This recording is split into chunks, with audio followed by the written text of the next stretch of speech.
उच्च शिक्षित नेतृत्व म्हणून तुमच्याकडे खरं तर पाहिलं जातं. अ, विदर्भाच्या राजकारणाकडे तुम्ही कसं पाहता? जातीय समीकरणांकडे कसं पाहता? कुणबी मराठा वादाकडे कसं पाहता?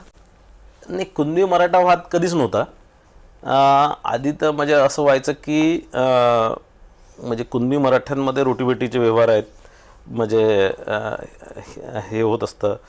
पण आता ज्यावेळेस मराठा समाजाने ज्यावेळेस ओबीसीमध्ये आरक्षण मागितलं त्यावेळेसपासून हा वाद थोडासा चालू झाला किंवा याची सुरुवात झाली. आणि आपलं जे ओबीसीचं आरक्षण होतं त्याच्यात दुसरं कोणी वाटेकरी होऊ नये कोणत्याही जातीच्या लोकांना वाटणार.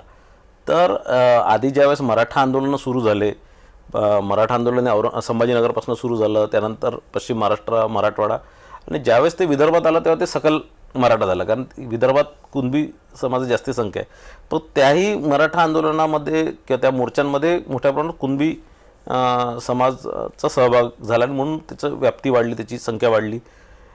आणि त्यावेळेस त्यांचा नारा होता की आम्ही ओबीसीमध्ये आरक्षण नाही मागू, आम्ही मराठ्यांना स्वतंत्र आरक्षण मागू, आणि त्याचं समर्थनही होतं.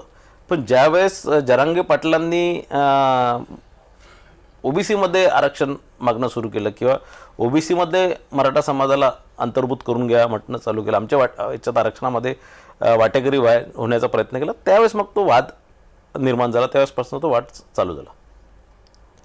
नक्कीच. पण मला असं वाटतं की स्वतंत्र मराठा आरक्षणाची बाजू अनेक लोक धरून आहेत, कारण ज्याच्यासाठी आहे ते त्याला मिळावं, आणि त्यामुळे ओबीसीमध्ये अधिक कुठला भार न पडता त्या आरक्षणाला धक्का न लागता मराठ्यांना आरक्षण हे स्वतंत्ररित्या. आमचं तेच आहे की मराठा समाजाला स्वतंत्र आरक्षण मिळालंच पाहिजे, त्याच्यात काही दुमत नाही.